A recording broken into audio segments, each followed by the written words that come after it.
Bora lá então, abrindo a imagem aqui no YouTube para quem está acompanhando o nosso estúdio, doutora Graziela Porto. Bom dia, estava com saudade da senhora, doutora Grazi. Ficamos eu 2 meses praticamente sem conversar. Bom dia, tudo bem? Bom dia, Rafa. Seja bem-vindo aí. Muito obrigada.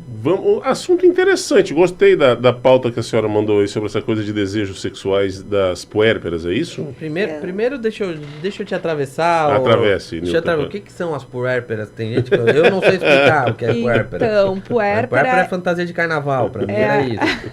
É a mulher após o parto. Então, é o desejo sexual da recém-mamãe, né? Uhum. Mas a gente pode falar sobre o desejo. Por que não fala recém-mamãe? Pra que criar puérpera? Só pra confundir. Então, o puerpério é aquela quarentena, né? A sabedoria popular, né? Os 40 dias do pós-parto, em torno desse período, mas não só nesse período, durante a amamentação, ali naquele primeiro ano de vida.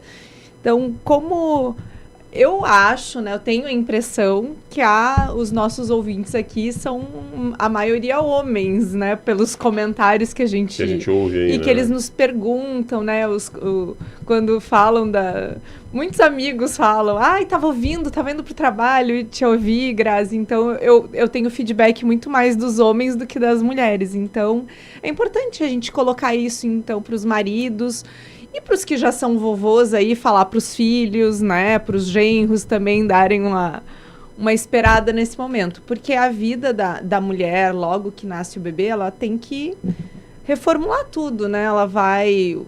A questão dos hormônios que vão estar alterados, a própria...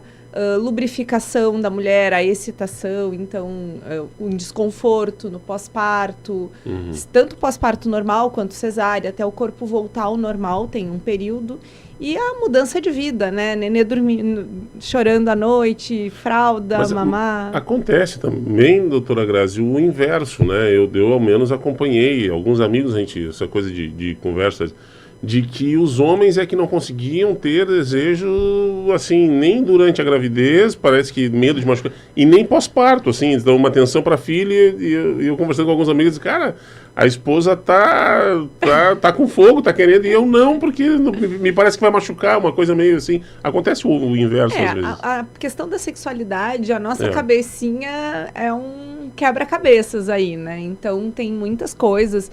Então, o uso de anticoncepcional, por exemplo, de hormônio, mesmo durante a vida reprodutiva da mulher, pode diminuir o desejo sexual. Mas muitas mulheres têm tanto medo de engravidar que usando, por exemplo, o anticoncepcional, elas vão ter mais desejo, porque elas ficam tão tranquilas, né? Então, o desejo na mulher é um supercomputador da NASA, né? Eu brinco. O do homem é um botãozinho de liga e desliga da luz, né? Vai ali... Bom, já que tu falando nessa questão hormonal, vamos voltar a focar em mulheres, que eu adoro às vezes mudar o assunto. A puérpera, então, toda aquela explosão hormonal que há na mulher nesse período pós-parto, há mudanças hormonais muito fortes, isso influencia nesse comportamento também?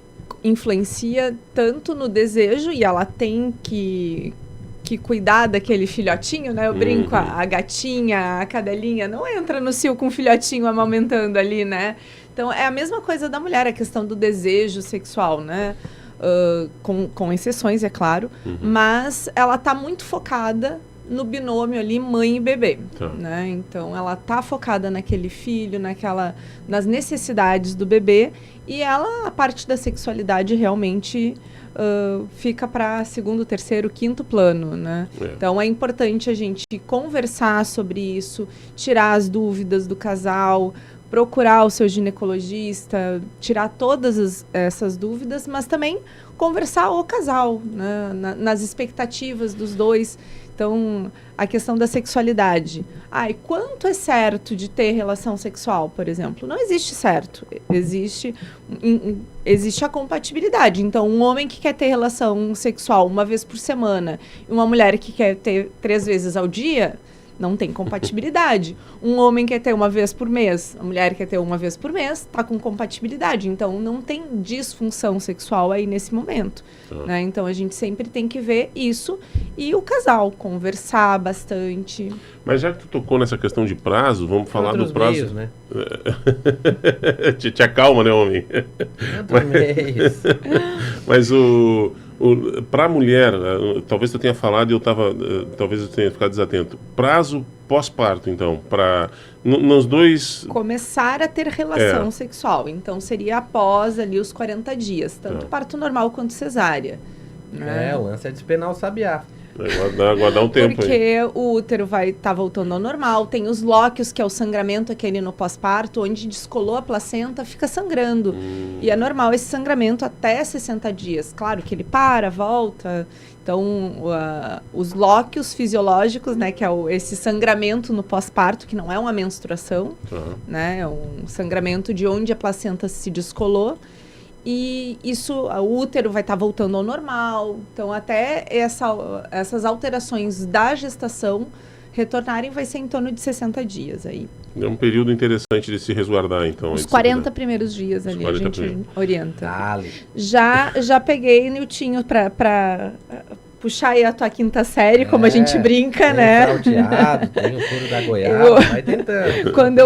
Quando eu era estudante, eu fiz faculdade em Pelotas, na Santa Casa de Pelotas, peguei um casal tendo relação sexual no banheiro, ela tinha acabado de ter um filho. Nossa Senhora! Aí é que eu dou, tá vendo? Criança hoje tá saudável, é prêmio Nobel da... A mãe talvez tenha morrido, mas... A mãe, tudo bem, mas a criança tá tudo certo. A mãe talvez não tenha aguentado. Crendices aí que a gente vai questionar a doutora Grazi.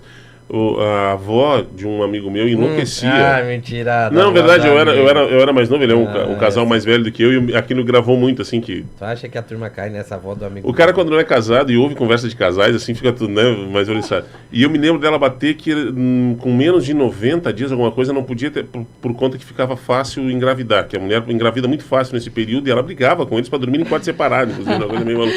Tem algo de real aí, não? Assim, não é que vai ficar mais fácil, é que as pessoas têm a falsa ideia de que se está amamentando não vai engravidar. O aleitamento, ele pode diminuir a ovulação, sim. Tá. Mas ele é um método muito falho. Então, ele tem, que é o LAN, que a gente chama, né? Aleitamento como método anticoncepcional. Ele vai ter uma falha de 20%. Então, tem que escolher um método anticoncepcional.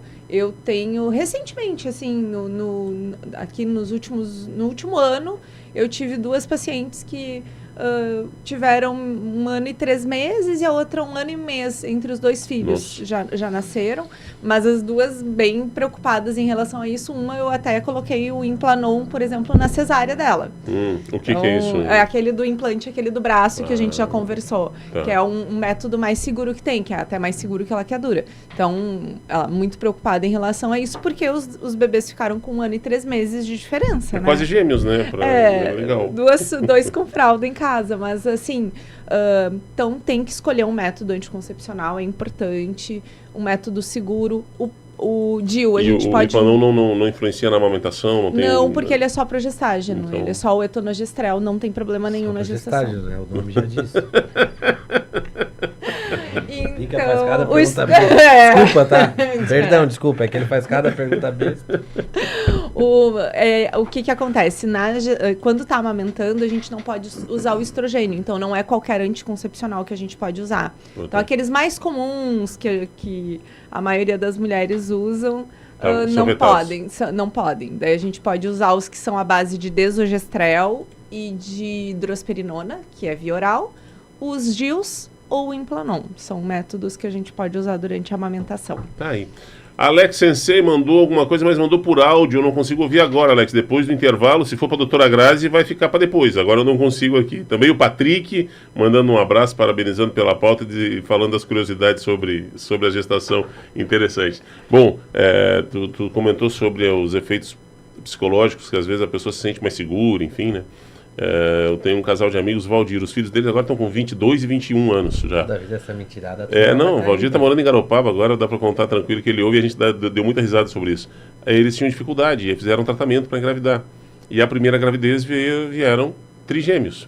E aí ela relaxou, eles relaxaram. Um ano depois veio a Dudinha, a quarta. Então andava aquele quarteto estrada fora, assim. Hoje estão todos enormes aí, já com 22, 21, enfim, viajando pelo mundo. Mas passa por isso também, às vezes, né? Que daí o psicológico já foi, agora tá relaxado, tá tranquilo. Tanto para engravidar quanto para não engravidar. Doutora Grazi, faltou algo pra gente comentar sobre esse assunto aí que a senhora queira deixar registrado? Não, foi muito bom o papo de hoje. Então, qualquer dúvida podem deixar lá no meu Instagram, no Doutora Graziela Porto, que eu respondo todos os directs. Ou deixar aqui no da rádio também, vai estar a coluna lá no nosso site. Podem deixar comentários lá que eu respondo também. Deixar um agradecimento, Nilton, que ela veio vestida de hiper aí, só faltou a marca hiper na roupa, tá com a cor da hiper aí, tudo certinho. Isso, festa da uva. Obrigado, doutora, volta sempre aí. Obrigada, um abraço para todos.